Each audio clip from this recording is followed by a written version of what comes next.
Hello, everybody, and welcome to the Smart Human Podcast. Today's episode, I have the pleasure of talking with my co-author for our book, Nontoxic: Guide to Living Healthy in a Chemical World, out now. And that is Dr. Frederick vom Saal, Distinguished Professor of Biology at University of Missouri, who is largely responsible for helping to remove bisphenol A or BPA from plastic baby bottles in the United States in 2012. Today, we'll be discussing endocrine disruption and different classes of chemicals that have those properties, regulation, as well as what we can all do to help reduce chemical exposures in our everyday lives. So stay tuned and enjoy the show.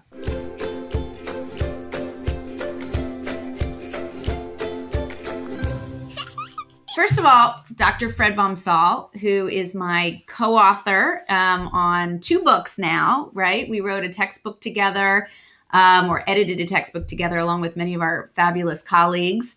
And now we have a new book coming out called Nontoxic: Guide to Living Healthy in a Chemical World, which should be out actually September 8th. Welcome to the show, Dr. vom Saal. And tell me a little bit about, I think to get started, is how we even met and how we started to collaborate on a variety of projects. Well, actually, you gave me a call and identified yourself as a rheumatologist and an integrative medicine doctor. And for a number of years, I've been going to integrative medicine meetings. So I was familiar with this field. I remember the first meeting I went to, I thought that I'd probably have to stand up at times and say, you know, there are environmental factors that influence medicine, because I haven't met too many doctors who know anything about the environment. It's not taught in medical schools. And to go to these integrative medicine meetings with thousands of young doctors, medical students, residents, listening to talk after talk about environmental factors just blew me away, that there actually was a seismic shift going on in particularly the younger members of the medical community who had a tremendous interest in these issues. So when you identified that you wanted to do a book, particularly, I think, focused on the medical community, and which is desperately needed, I was already completely on board with that idea.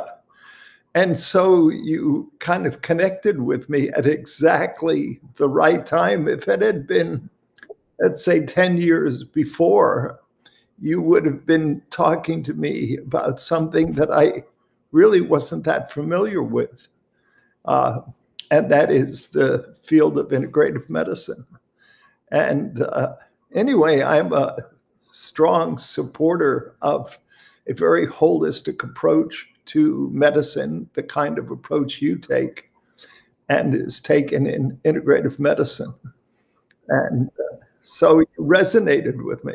And I'll tell you, it was really by luck, because, many people listening to this may be interested in knowing that I started working with Dr. Andrew Wild because he trained our program, and he's certainly the founder of integrative medicine in many ways.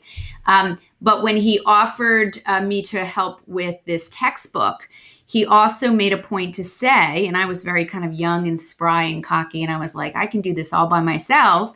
And he said, no, you have to work with a researcher. I was like, great, and I ended up, he had given me a bunch of people to call that were potential partners. One of which was the former Surgeon General, a couple other people, and nothing clicked. Nothing clicked when I spoke to them. I didn't know if they were interested fully. And I remember having read so many of your articles and trying to getting a background on endocrine disruption, which we're going to get into. And one of the most interesting was you had an interview in 2010, I think, with CNN. And I printed it out. And it was right when baby bottles, plastic baby bottles in the US were going to take out bisphenol A or BPA, which we're going to also get into. But I just want to make sure I mention this story. And I remember seeing this interview with you on CNN, and it was about BPA. And the reporter was asking you about your daughter's teeth and whether or not you were going to have a sealants put in. I think she might have been 6 or 7 whenever they put molar sealants, which is a plastic kind of wash on the back molars. And I remember reading this interview and thinking to myself, oh, he's totally going to say no. And this guy is like the BPA guy. And you had a very honest response, which was, my daughter has some teeth issues. And I think it actually was appropriate at the time. And I remember thinking to myself, this guy is real and he lives in the real world. And so when I picked up the phone to call you, it was completely on a whim, and I really didn't know how you're going to respond. I kind of thought you were going to go click, but it was really nice to see that you were actually open to conversation and you were interested. So do you remember that conversation with CNN and that topic? Because that was just really refreshing as a mom at the time, and also realizing that you could really work through science and reality and science in real life. And that was really kind of interesting for me to hear. Well, I view medical care as having risks and benefits. And so medical care and the use of products like thermal receipts that are coated with BPA, which is just an insane technology. The EPA says there is no way to use that technology safely, and yet they allow it. All right. There should be no hazard to picking up a receipt after you buy something, or putting your infant formula into a bottle that's going to leach a birth control pill type chemical into your baby's food. That's crazy. There should be no risk associated with that. So tell us, that's a perfect segue into how did you figure out that BPA, which is one of the most commercially used chemical worldwide, how did you step into this? I mean, I know we're stepping back a few because you just mentioned that it has hazards to human health. How did you figure that out? And what was the turning point for you as a researcher at University of Missouri? So please tell us. Well, first of all, I'm an endocrinologist, not a toxicologist. And actually, a core interest was the role that estrogen plays in fetal development of both the male and the female. It plays critical roles. And that a lot of people, back in the 1980s, for instance, and 1990s were unaware of. And just our concern was, what are the regulatory systems that control how much estrogen gets from the mother to the fetus, how much comes out of the placenta? And there appears to be a lot of estrogen, and there appears to be too much for normal development. So there have to be regulatory systems that are controlling how much estrogen the fetus sees. And we've learned a huge amount about that. So we were studying plasma binding proteins and using a lot of different cell culture techniques, as well as animal experiments. And we decided, instead of just primarily, we had focused on estrogenic drugs and natural produced estrogens, and decided to take chemicals off the shelf that were known to be estrogenic, but not very much was known about them. And BPA was just one of maybe 30 chemicals that we looked at. And we went, oh dear, this stuff doesn't bind to the plasma binding protein called sex hormone binding globulin. That's a major modulator of uptake of estrogen into cells of fetuses. And so we got really interested in that. And we had another chemical, octylphenol, that nobody cares about. And it just got soaked up by this plasma binding protein, and practically none of it was able to get out of blood into cells. And we thought, so, okay, let's do a paper where we give both of these chemicals, which we modeled that one should be much more potent, that's BPA, and one should be much less potent, octylphenol, than people currently think.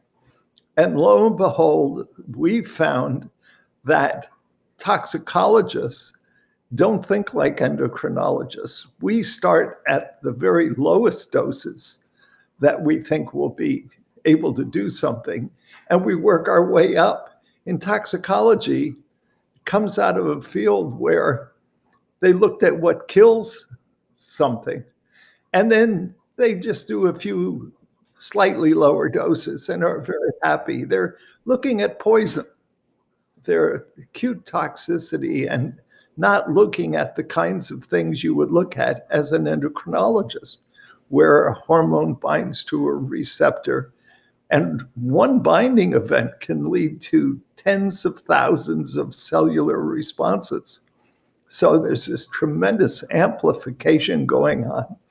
And we found that BPA was 25,000 times more potent than anything that had ever been examined about this chemical by a toxicologist. Wow. So the chemical community and the regulatory community just absolutely became hysterical about our finding.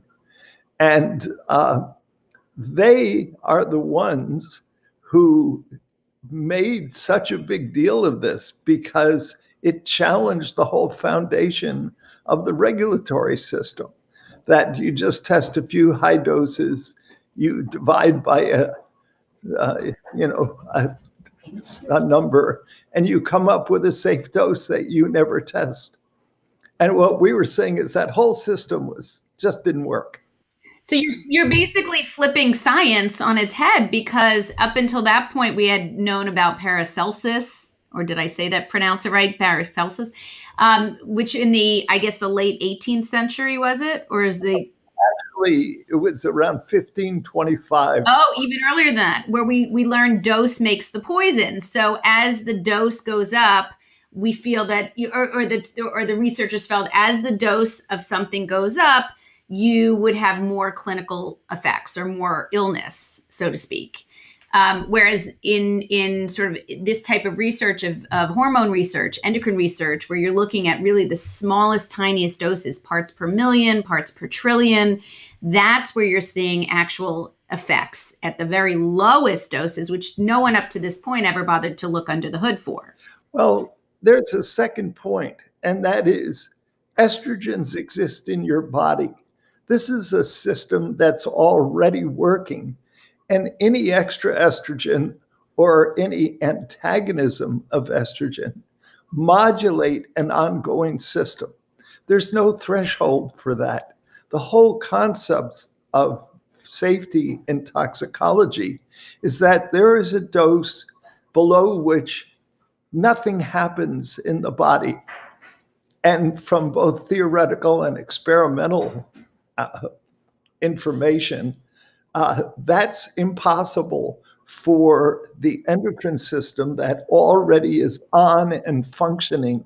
And it's just going to be altered by anything you're exposed to that's going to interact with the estrogen response system. So all of the concepts of toxicology that lead them to tell you this chemical is completely safe, none of those assumptions are true for chemicals that interfere with hormone action. And BPA happened to be sort of the tip of the spear chemical showing this, because we showed that the error in estimate of safety was so massive And that if this was true for BPA, one of the highest volume production chemicals, it brings in over $20 billion a year of income for chemical industries. So they have a lot of power to protect a chemical that makes that much money.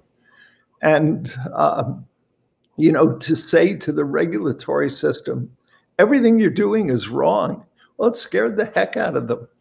And they're fundamentally, you have the drug division of the Food and Drug Administration saying we totally accept that there's therapeutic effects of tamoxifen, for instance, on breast cancer at a high dose.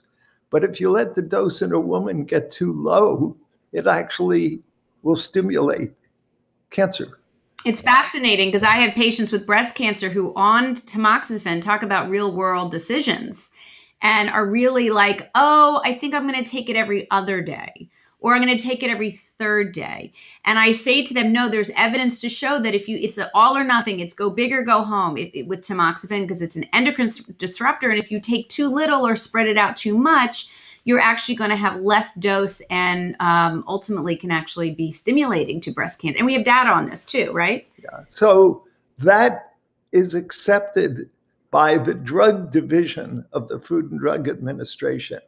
And it's totally rejected by the Food Safety Division of the Food and Drug Administration, because if they accepted that, they'd have to accept that they'd have to go actually test the low dose end of these dose response range that they've always said, oh, there's a threshold and anything below a part per million, we'll assume is safe.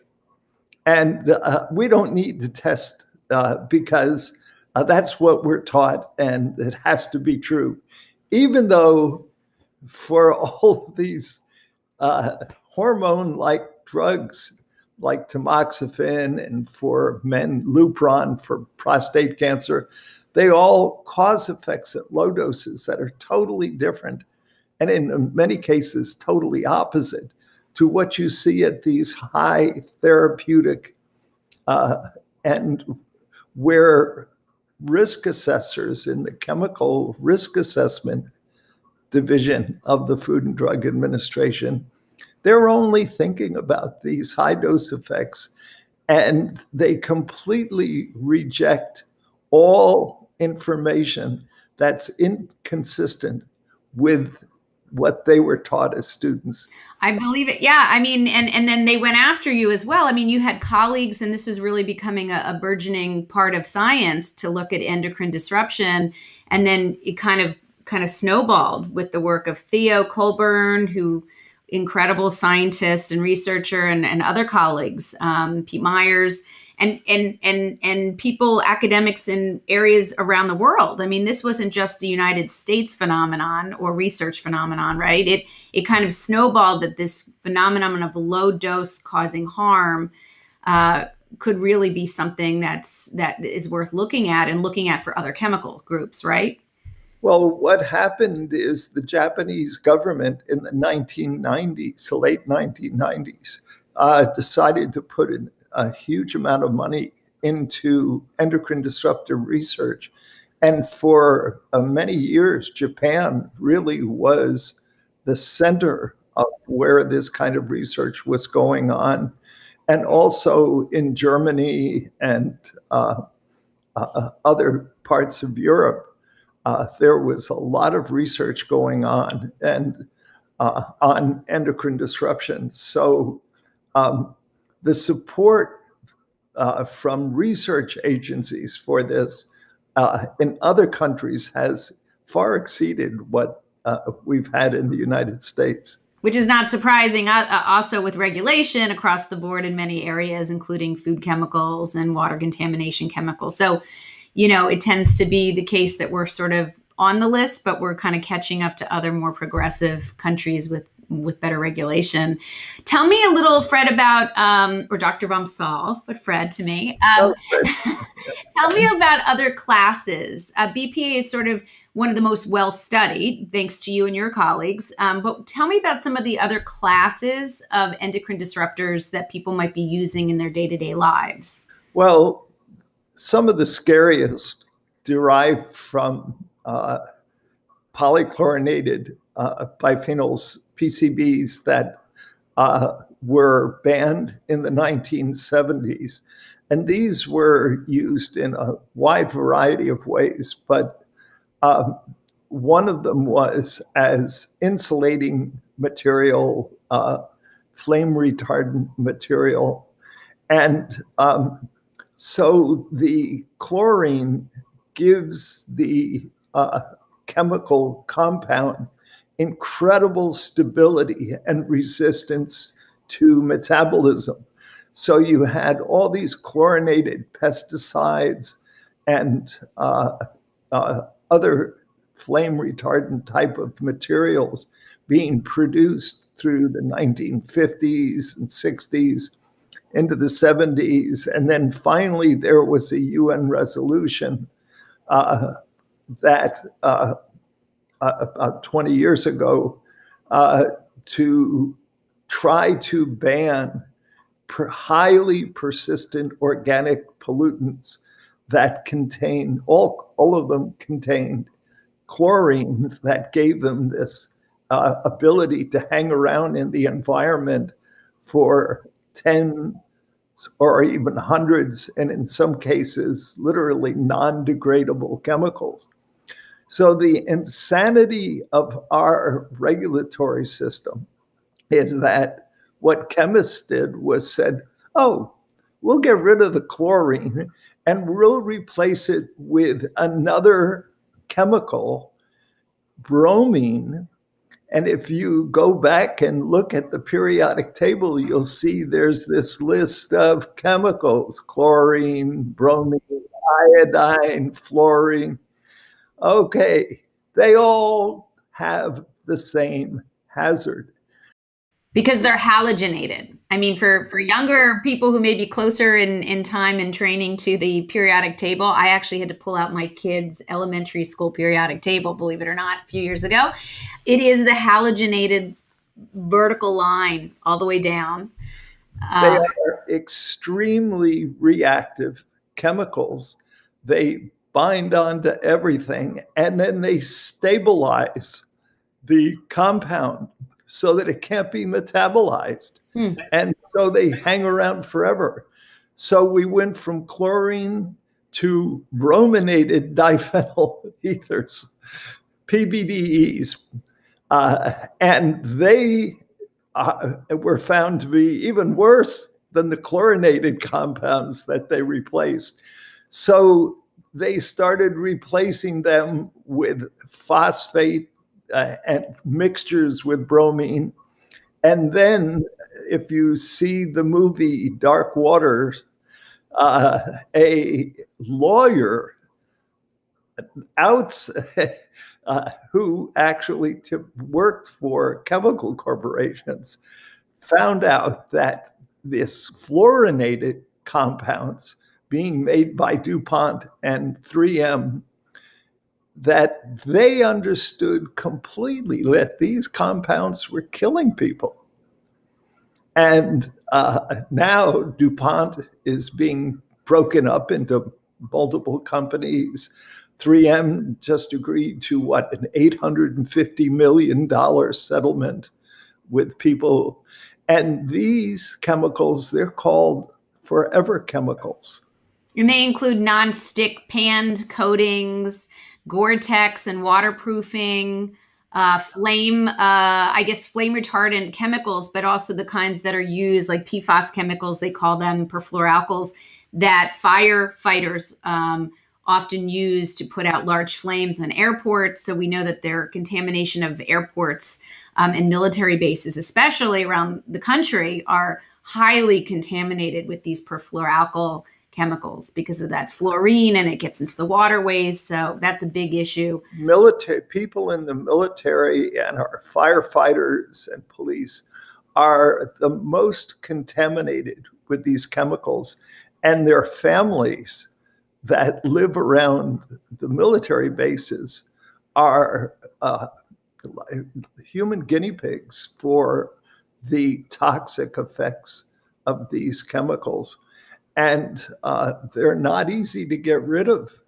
And there's a real struggle going on now between people trying to do something about the fact that these chemicals are in our general water supply. They have not typically been looked for. So only now are laboratories gearing up to go and test all the different water systems, and they're being found everywhere. And interesting, you and I in the book Nontoxic, Guide to Living Healthy in a Chemical World, that's coming out very soon in a week or so. It's actually quite exciting.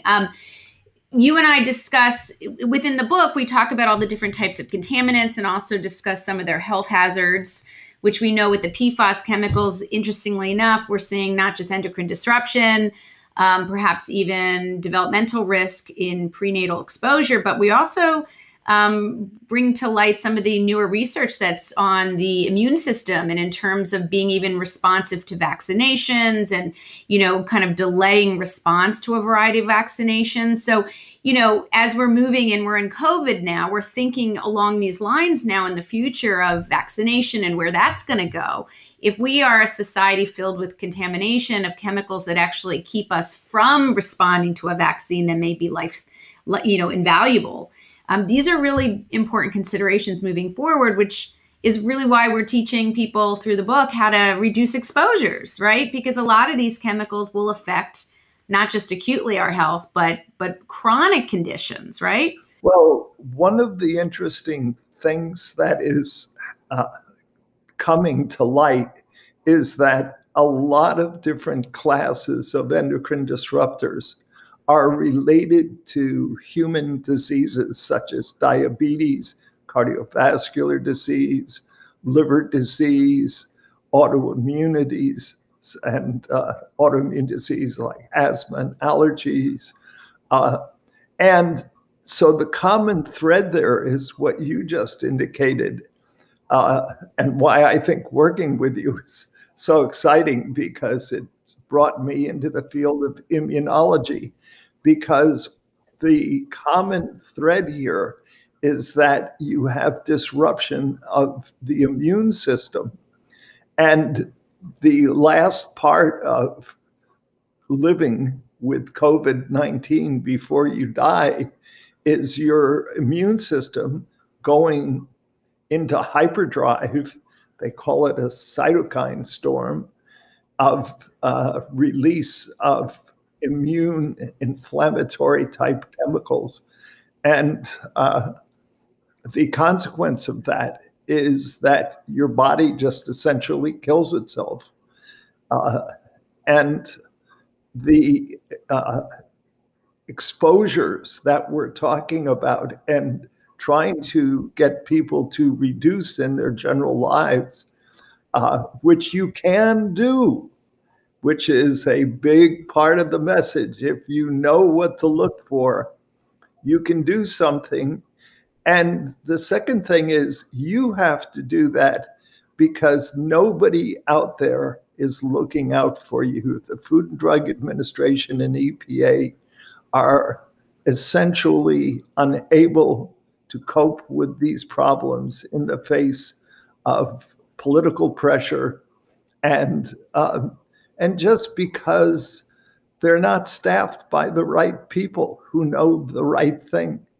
They're staffed by people who are very dogmatic about old ideas and old approaches and afraid to actually tell the public, we probably can't tell you any of the things you're being exposed to are safe.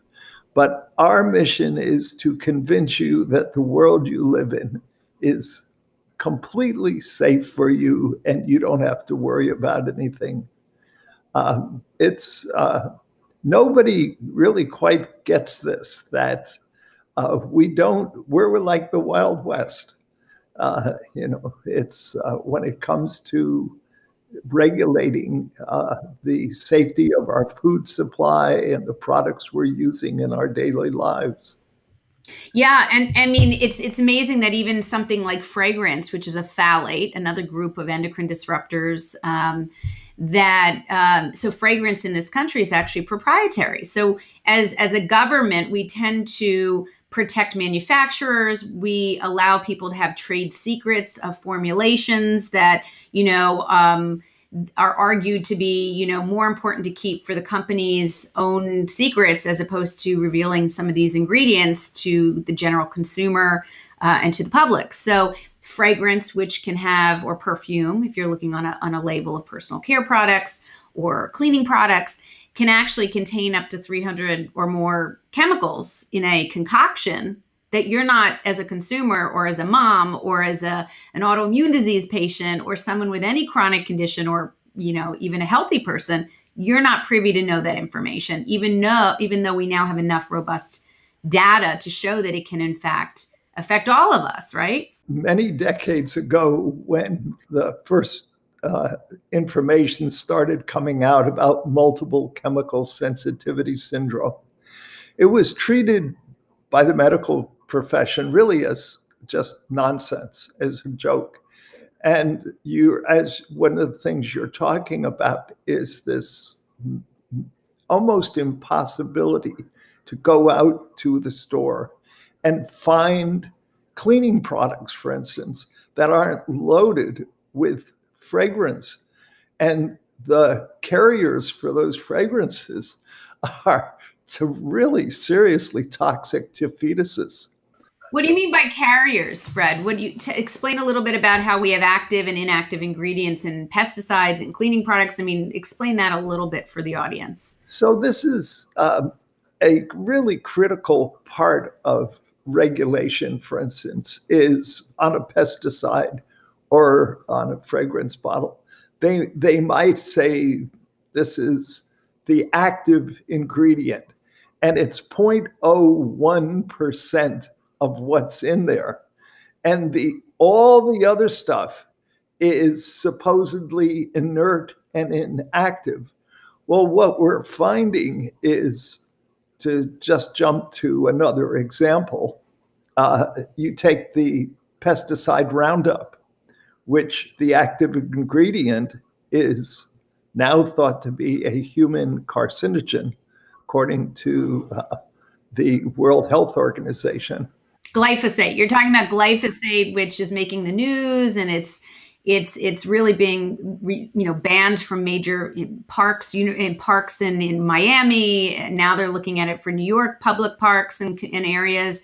And of course, major lawsuits that we heard about on the news, 500 million for one groundskeeper at a school who developed a type of cancer from working with Roundup or glyphosate. Yeah. So to get back to the point you raised initially, it may be that glyphosate is not the most potent ingredient in Roundup.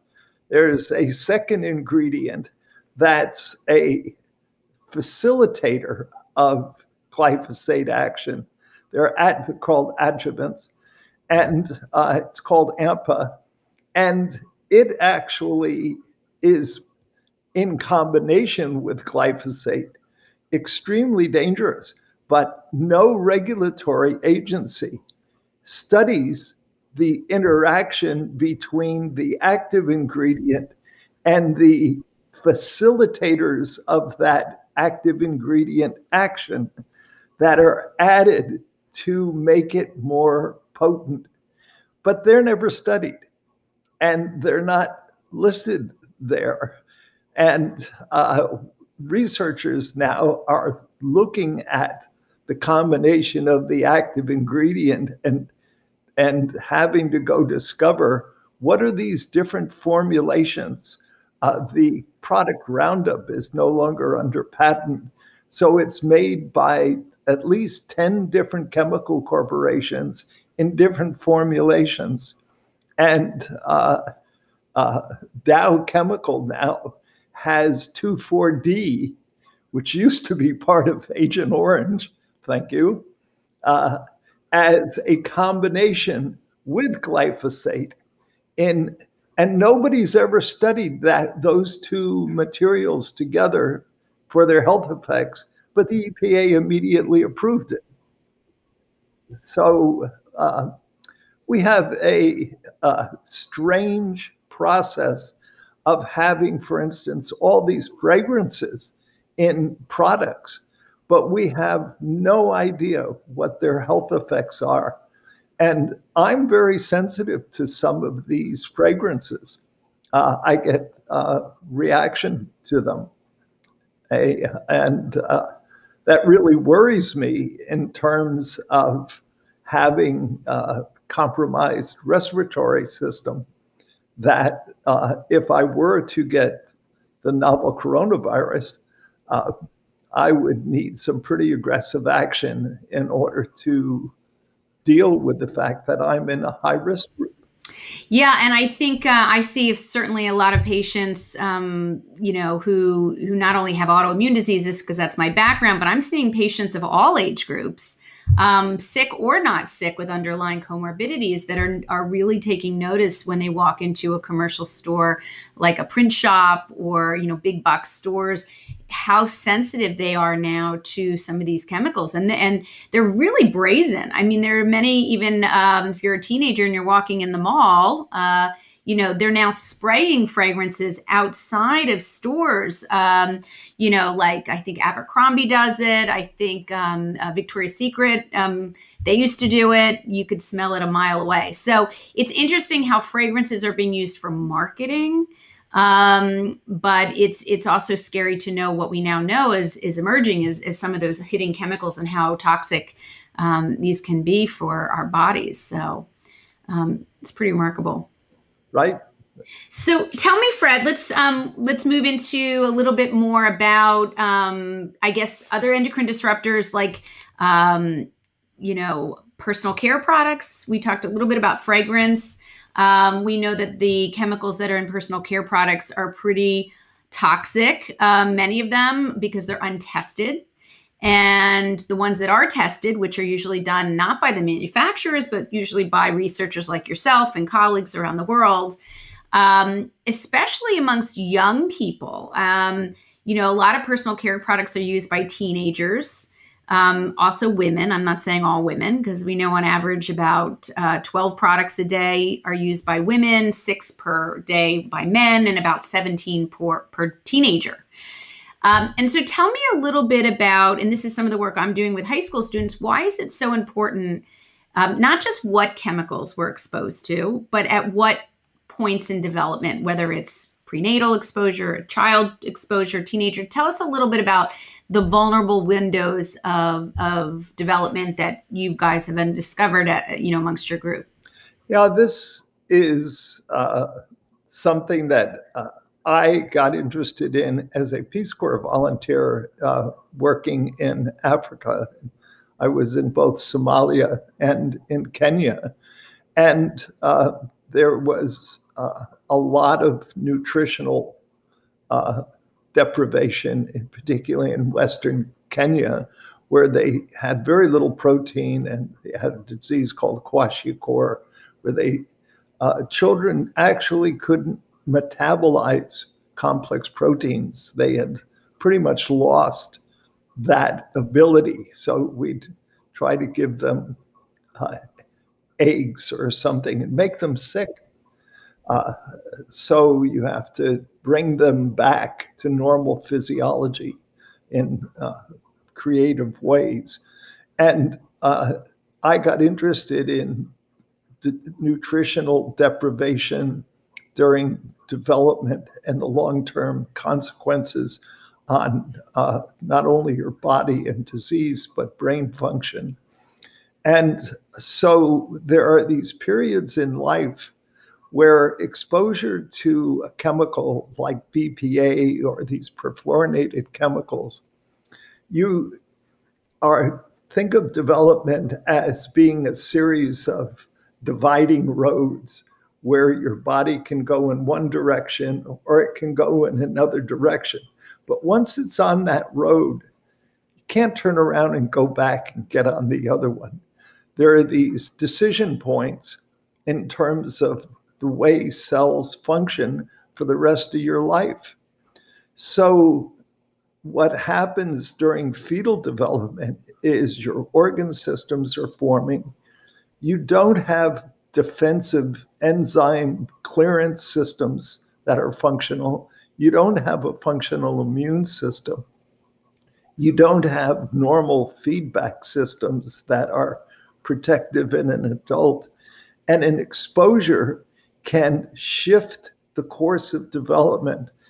And that's it. You're on that course, and you're not going to be the individual you would have been without that exposure. And we're seeing things like one of the reasons PCBs were banned is that there was very clear evidence for a decrease in IQ associated with fetal exposure to these polychlorinated chemicals. And we see the same thing with the brominated chemicals and the fluorinated chemicals. Babies are coming out with reduced learning capability, a reduction in IQ. You see the same thing with heavy metals like lead, and where you have permanent brain damage. And if we don't do something about this, we're going to gradually see a decrease in the ability of people in our country to have the kind of ability to think and take care of themselves that they need to in a very complicated modern world. And we saw some successes, which we talk about in the book, about some of the public health policies. I mean, we don't want to be so Debbie Downer across the board, but we've had some successes, right, with lead, in terms of lead being removed from products like paint in 1970s, 78, I believe, and gasoline, because there was some extraordinary research about how lead actually contributes to decreased IQ, cognition, and even increased aggression. I think there were higher levels of aggression correlated in terms of prison intake of those with higher levels of blood lead. And so that was considered a real public health success, was it not? Well, I'd have to first of all say we were the last developed country in the world to take regulatory action. And there's a book called Deceit and Denial by Markovitz and Rosner that goes through the history of the Lead Industries Association that knew in the early 1900s all of what you just said and hid that from the public. And think like Dutch Boy Paints said, with the clear understanding that if you painted your baby's crib with a lead-containing paint, the baby would chew on it and suffer brain damage. They marketed their paint as great for your baby because it would make the baby's room bright. And there are still tens of thousands of homes in the United States that have lead-based paint in them that are causing brain damage. And there are thousands of communities with high lead levels in their water supply. So while there was a dramatic effect of taking lead out of gasoline, that was the really huge thing. The residual paint that is still in older homes in the United States, the paint industries have had to be taken to court and sued in order to help go in and remediate those homes that still contain lead-based paint in them and are a serious hazard.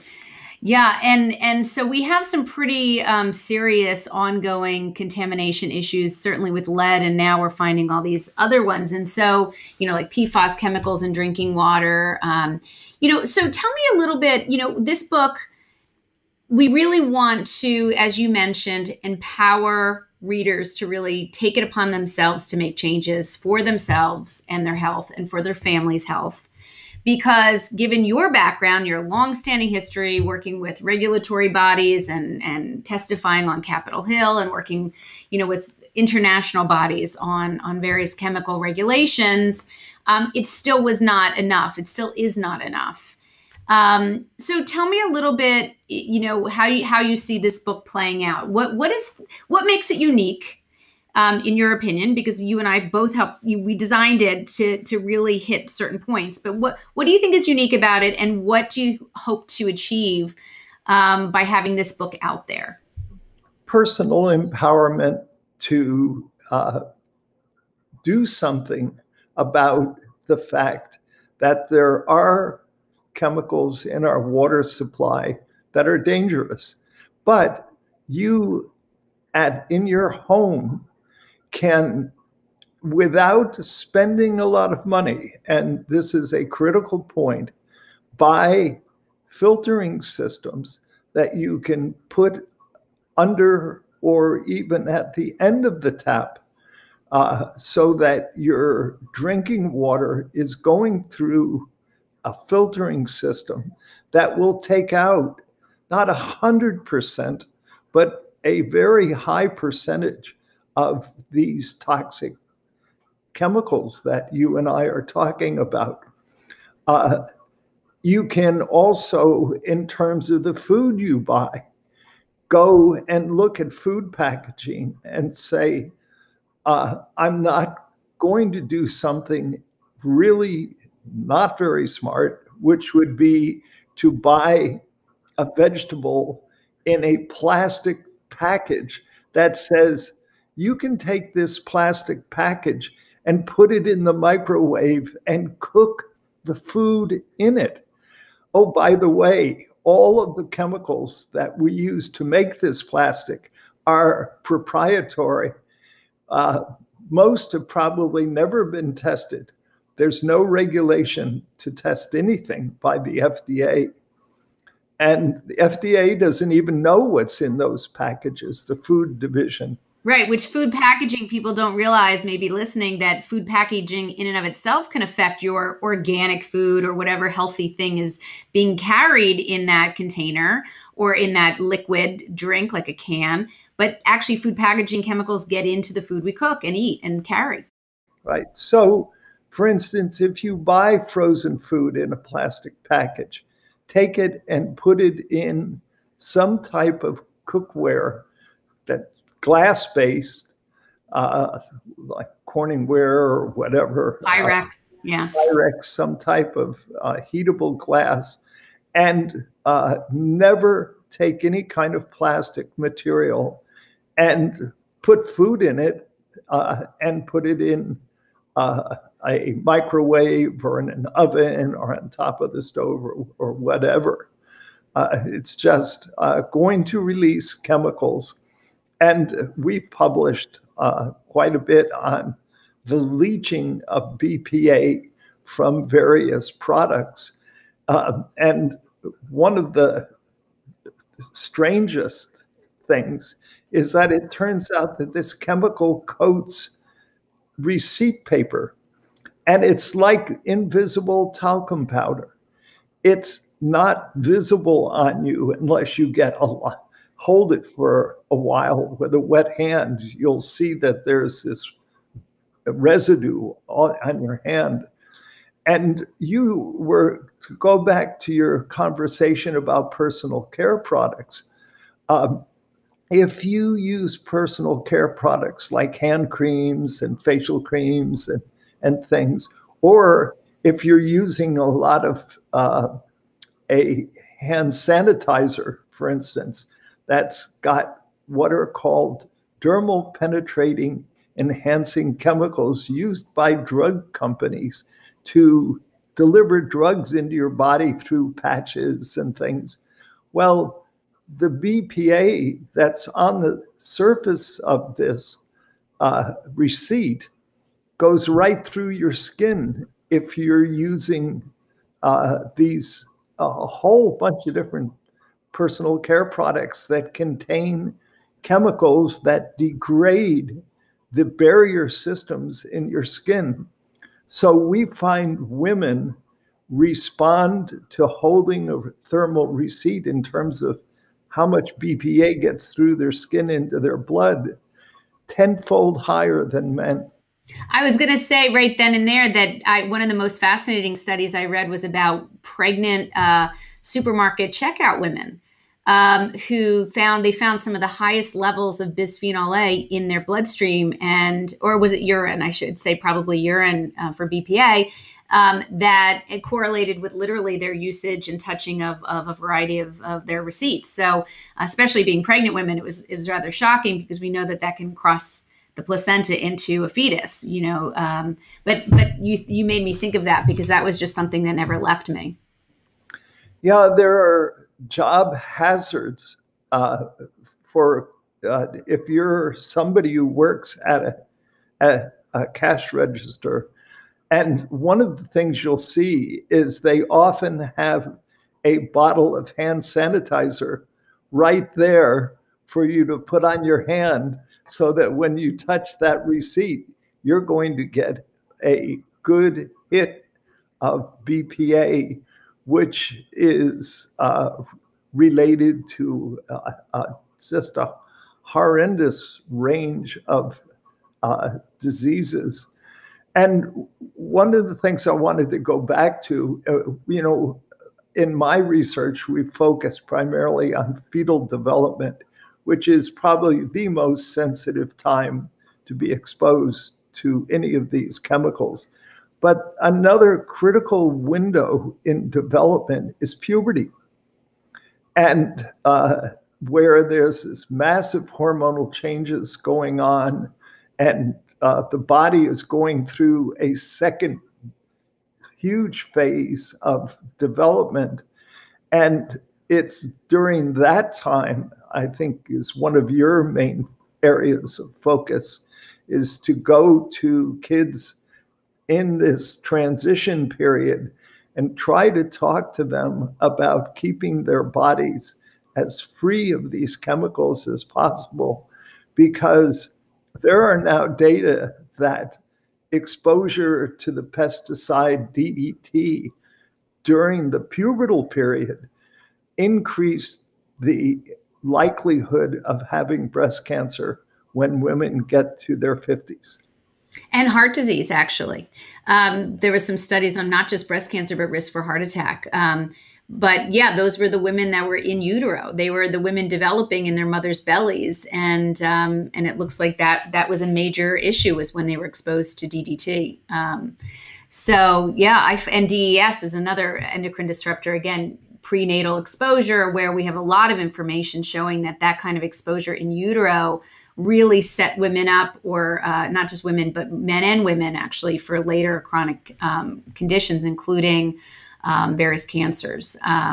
So yeah, I think that's really, it's very fascinating. So it's not just what the chemicals are and how harmful or toxic they may be, but it's also these specific windows where the endocrine system's on go, and lots of hormones are being created and broken down and remodeled. And that's actually, menopause is another period that people don't think about, but that's certainly another area of dramatic hormonal change. But yeah, it's important for the audience to kind of hear that, because we want to be conscious of all ages of development.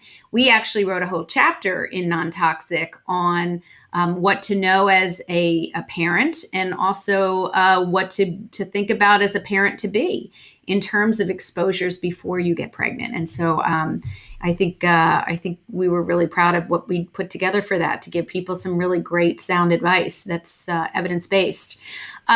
So Fred, tell me, how would you want to leave the audience in terms of your hopes for your work, your lifelong work? I know you're not done yet. Trust me. I hear it every day with all the papers you're editing and traveling. And by the way, you're a pilot, so you fly everywhere, which was really fun. When you landed in my town to work on the textbook a few years ago, that was fun. But tell me a little bit about what your future goals are as a researcher, as a now grandfather, and kind of what your hopes are as we move forward. Well, communicating with the public is a huge part of what I think scientists need to do more of. I remember being on a National Academy panel, and in front of the National Academy of Sciences in Washington are quotes from Albert Einstein, for instance, who said, it's not enough to just know something. You have an obligation. This is a not direct quote, but it's a paraphrase of what he was saying.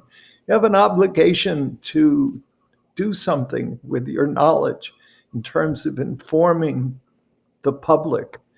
And so one of the things I tried to do and tried to do with my students is to help develop their ability to communicate with the general public and not just other scientists.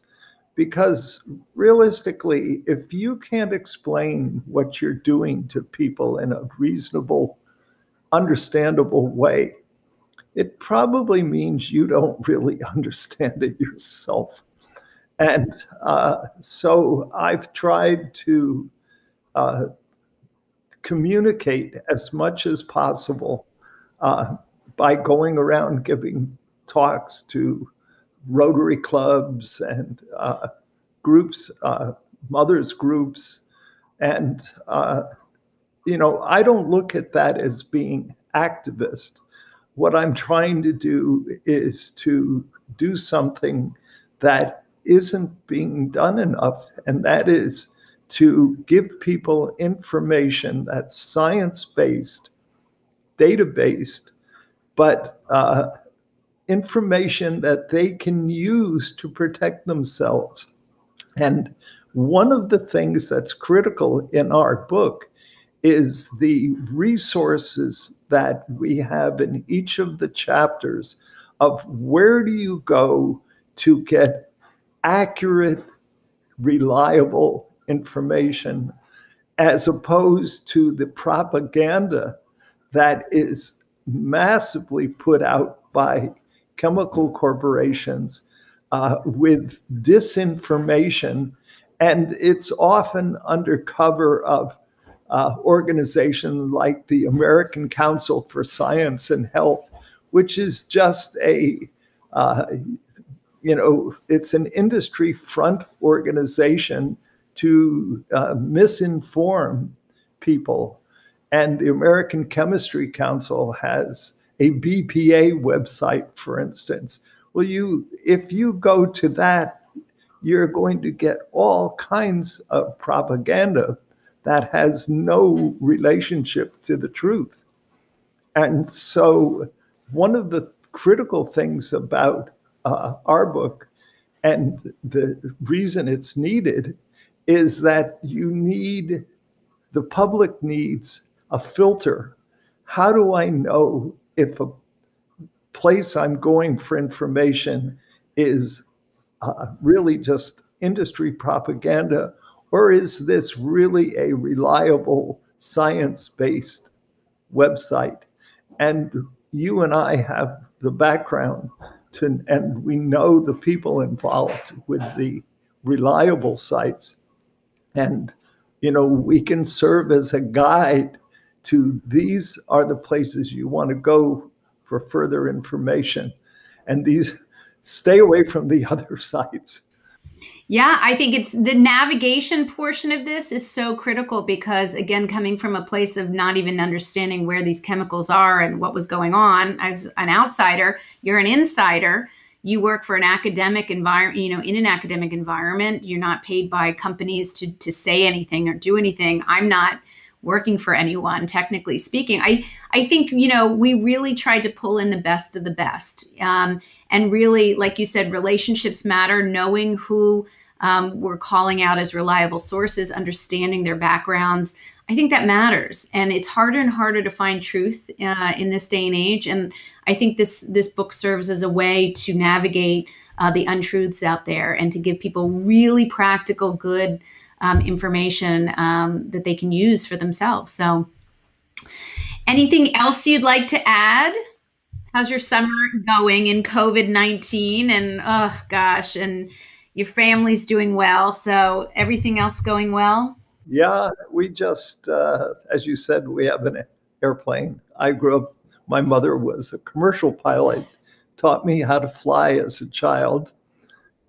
And I taught our daughter how to fly. She was doing landings at 13, as I was. Anyway, we're able to travel around safely because we go to the airport, get in our airplane, go someplace, land. We went and spent a week with my daughter and her family and her grandson, and just had a wonderful time, social distance, stayed safe, did not go outside, and they're super careful in terms of the lifestyle they lead, have water filters in their home, and are very careful what they eat. We're lucky our son-in-law is a gourmet cook. Oh boy, I wish, although my husband's not so bad. But yeah, that's wonderful. So you got treated really well. Sounds like it was fantastic. Yes. Well, good. I mean, it's, we'll end the interview, but I want to say that it's just been a real pleasure to not only have met you, but also to really work with you on an ongoing basis, because, it was kind of a fun kismet that we found. And, so I appreciate your work and all that you've contributed to our world and to our United States and our chemical world, but also to helping people understand the basic science behind endocrine disruption and helping us all live healthier, cleaner lives. So thank you so much for being on the show.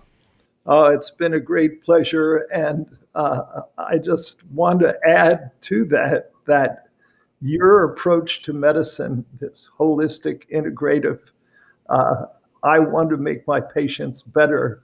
I don't want to just, fix a broken finger or a scratch or something.